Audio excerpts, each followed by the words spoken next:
गेली अनेक वर्ष हा शक्तीपीठ महामार्ग रद्द करावा ही आपल्या सगळ्यांची मागणी राहिलेली आहे.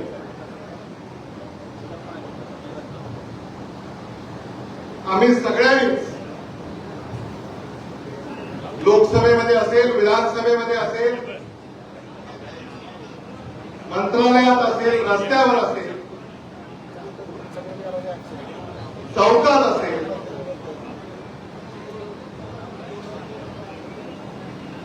सरकारनं हा शक्तीपीठ महामार्ग रद्द करावा ही आपली मागणी लावून धरली. पण अजूनही सरकारला जाग आलेली नाही.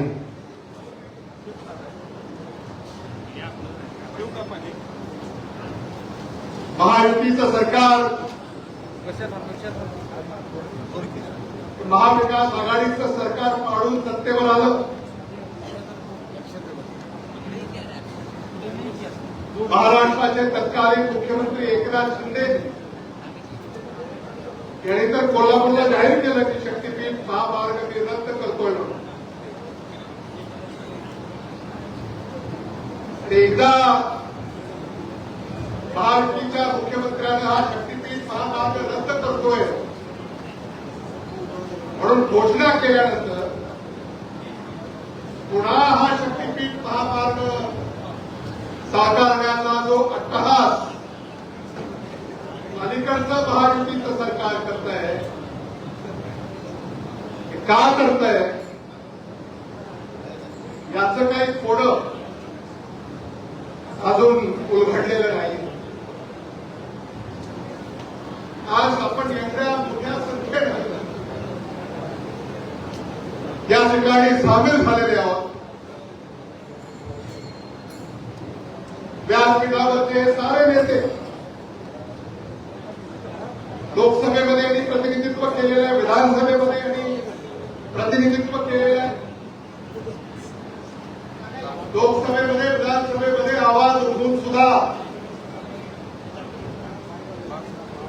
शक्तीपीठ महामार्ग हा सरकारला का करायचा आहे हा खरा प्रश्न आपल्यापुढे उपस्थित राहिलेला आहे. आज आपण ज्या जिल्ह्यामध्ये एकत्रित आलेले आहोत, चंद्रभागा नदी ही अगदी हाकेच्या अंतरावरून वाहते. महाराष्ट्राचे पहिले मुख्यमंत्री आदरणीय यशवंतराव चव्हाण या नदीवर जेव्हा उजनीचं धरण बांधण्याचा प्रसंग आला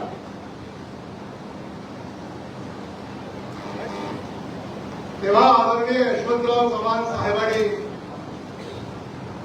पांडुरंगाची क्षमा मागितली. हे पांडुरंगा, मी तुझी चंद्रभागा अडवतोय, मला क्षमा कर, पण ही चंद्रभागा मी तुझ्या भक्तांसाठी अडवतो. तुझ्या भक्तांची शेती या चंद्रभागाच्या कडेला आहे आणि त्यांची शेती फुलली पाहिजे म्हणून मी ही चंद्रभागा अडवतोय, मला माफ कर, असं महाराष्ट्राचे पहिले मुख्यमंत्री आदरणीय यशवंतराव चव्हाण साहेबांनी त्या काळामध्ये भूमिका मांडली. सांगण्याचं तात्पर्य एवढंच की यशवंतराव चव्हाण यांनी विकास हा शेतकरी भूमिक असा विकास साकारण्याचा प्रयत्न केला. आज हे सरकार कंत्राटदारांसाठी हा विकास साकारण्याचा प्रयत्न करते ही शोकांतिका.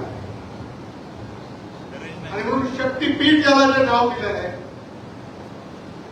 एवढ्या लोकांचा विरोध आता याला याला शक्तीपीठ म्हणावं का शक्तीपीठ म्हणावं, हा प्रश्न आपल्या समोर या ठिकाणी उपस्थित आहे. आज या प्रत्येक जिल्ह्यातून इथं शेतकरी आलेले आहेत. काल परवा मला लातूर येथे सुद्धा शेतकरी भेटले. लातूरहून इथे शेतकरी आले, जरा हात वर करा. पाटील साहेब, लातूरहून हे जे शेतकरी इथं आले ते पाठिंबा द्यायला आलेले नाही, ते जीव द्यायला आलेले. लातूरमध्ये जेव्हा ते आम्हाला भेटायला आले, आम्ही जेव्हा चर्चा केली, ते म्हणाले आता आम्ही थांबणार नाही, आमचा जीव गेला तरी बेहतर, पण आता शक्तीपीठ महामार्ग आम्ही होऊ देणार नाही. ही लातूरच्या शेतकऱ्यांनी या ठिकाणी भूमिका स्वीकारलेली आहे. मला असं वाटतं की तीच भावना आपल्यापैकी प्रत्येकाच्या चेहऱ्यावर आणि डोळ्यामध्ये मला पाहायला मिळते. आणि म्हणून आता हे जे आंदोलन या ठिकाणी आपण पुकारलेलं आहे, आता आपण मागे वळून पाहायचं नाही. शक्तीपीठ महामार्ग रद्द झाल्याशिवाय स्वस्थ बसायचं नाही. ही खोंगाट आपण सगळ्यांनी गुणाशी बाळगली पाहिजे. ही भूमिका या ठिकाणी मी आपल्या पुढं व्यक्त करू इच्छितो. आम्ही आपल्या बरोबर आहोत. या शक्तीपीठ महामार्गामुळं असंख्य शेतकरी भूमिविहीन होत आहेत. शेत ओसाड पडणार आहे. शेतकऱ्यांच्या पिढ्या या उद्ध्वस्त होणार आहेत. आणि म्हणून या शक्तीपीठ महामार्गाचा निषेध करतो, शक्तीपीठ महामार्गाला विरोध करतो. आणि या शक्तीपीठ महामार्गाच्या विरोधामध्ये शेवटपर्यंत लढण्याचं वचन मी आपल्या शेतकरी बांधवांना देतो आणि सांगतो. धन्यवाद. जय हिंद.